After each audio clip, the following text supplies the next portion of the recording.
1984। Winston अपनी शामें London की गरीब बस्तियों में गुजारा करता था, जहां ज्यादातर मजदूर बिरादरी के गंदे और घिनौने दिखने वाले परिवार रहा करते थे। वहां पर पार्टी की ज्यादा निगरानी नहीं होती थी।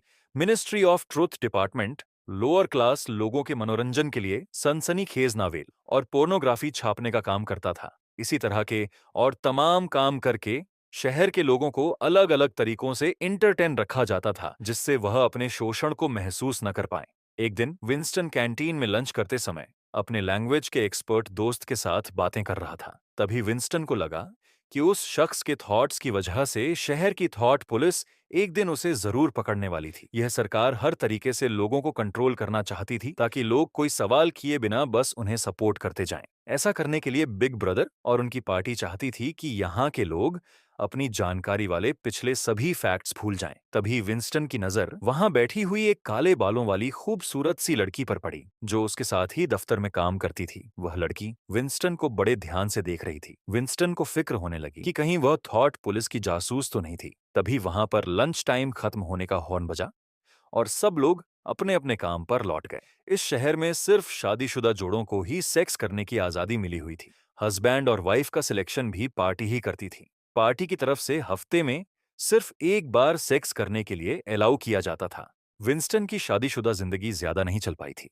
विंस्टन की वाइफ बच्चे की मां नहीं बन पाई थी। इसके बाद वह दोनों अलग रहने लगे थे। पार्टी ने कुछ वेश्यालय भी अलाउ कर रखे थे।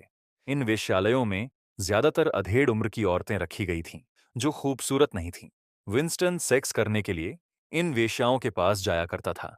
पार्टी हमेशा यह दावा करती थी कि उसके सत्ता में आने के बाद यहाँ के लोगों का जीवन स्तर सुधर गया था। उससे पहले वाली पार्टी ने यहाँ पर सिर्फ बर्बादियां की थीं, और अब उन्हीं के कामों को सुधारा जा रहा था। पार्टी अपने खिलाफ आवाज उठाने वाले लोगों को बहुत कड़ी सजा दिया करती थी। वहीं शहर में ओब्रायन नाम का एक शख्स रहता था, जो पार्टी की इनर लाइन का पावरफुल मेंबर था, जिसके बारे में विंस्टन का ख्याल था कि वह भी पार्टी से नफरत करता था।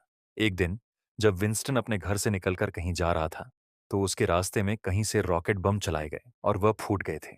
जब उसने वहां से दूर जाने के लिए भागना शुरू किया, तो काले बालों वाली लड़की पिछली गली से निकलकर उसकी तरफ आती हुई दिखाई दी।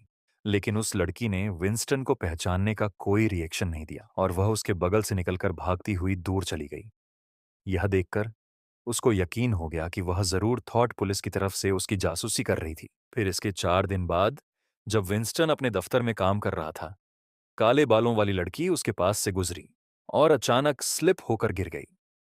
जब विंस्टन ने उसकी मदद करने की कोशिश की, तो उसने दूसरे लोगों की निगाह बचाकर चुपके से उसके हाथ में कागज का एक टुकड़ा पकड़ा दिया, जिसमें लिखा हुआ था कि वह उससे प्यार करती थी।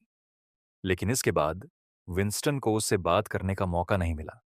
आखिरकार 1 हफ्ते बाद उन दोनों को एक साथ लंच करने का मौका मिला और उनमें बातें होना शुरू हो गईं। फिर इन दोनों में तय हुआ कि वह विक्ट्री स्क्वायर में मिलेंगे, क्योंकि वह भीड़ वाली जगह थी और सेफ थी। इसके बाद क्या होगा, जानिए चैप्टर 2 में। चैप्टर 2 देखना चाहते हो तो कमेंट में बताओ। ऐसी स्टोरी वीडियो देखने के लिए एम्पैथेटिक 1 को सब्सक्राइब कर लो। यहाँ पर आपको सब कुछ मिलेगा। Meet you next chapter 2। धन्यवाद।